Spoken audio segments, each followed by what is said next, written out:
Springfellow's Parade by Robert Kraus.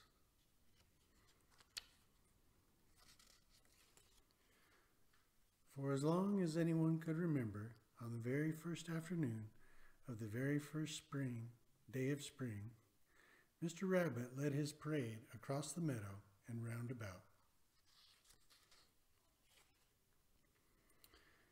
At sunrise on the day before spring, Springfellow went to see Mr. Rabbit. "May I please march in your parade?" he asked. "Only the biggest, the strongest, and the most beautiful march in my parade," said Mr. Rabbit, "and you are none of these." Then he gave Springfellow's left leg a little pinch. "Too wobbly," he said, and he made a little note in a little notebook. Springfellow was very sad, and he walked across the meadow to his favorite tree for sitting under and feeling sad.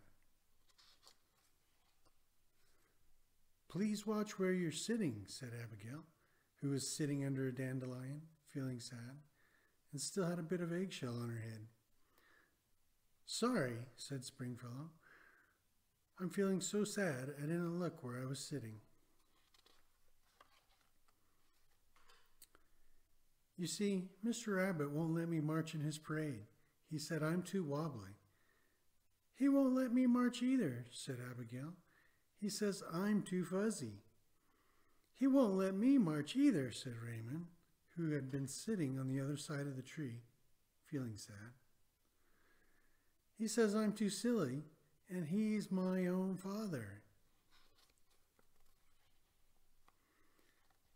They all sat down and felt sad together for a little while. Then Springfellow spoke up.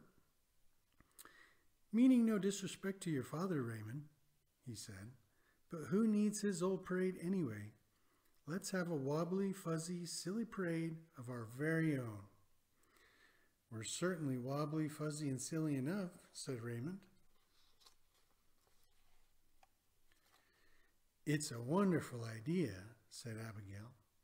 Then she picked some spring flowers and stuck them to her bit of eggshell with a drop of spring sap, and had a lovely bonnet to wear for the parade.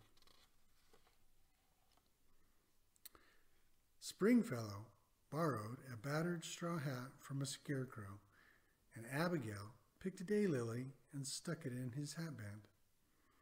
Everybody laughed except Raymond. "First, my own father won't let me march in his parade," he said, "and now my so-called friends forget me." "You are not forgotten, Raymond," said Springfellow. "You are last but not least," and he trotted into the meadow and bit off a branch of forsythia. "This branch is our flag," said Springfellow, "and you, Raymond, are our flag bearer." Raymond was very pleased with the honor and held the flag proudly. Then Springfellow blew through a daffodil, and it sounded like a trumpet. Toot, toot. Abigail beat an acorn with a twig, and it sounded like a drum. Rum-tum. Raymond hummed through a blade of grass, and it made a nice zum-zum sound. "All together now," said Springfellow. 1, 2, 3. Toot, toot, rum-tum, zum-zum. They marched across the meadow, and the birds flew out of the trees and sang, and a hummingbird did stunts in the air. They marched past the old mill pond, and the frogs stopped croaking and gave them a cheer. A tadpole asked his mother's permission and joined the parade. Toot, toot, rum-tum, zum-zum.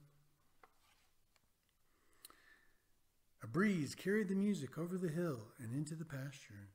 A strong horse liked the music so much he galloped to join the parade, and the strong horse was Springfellow's father.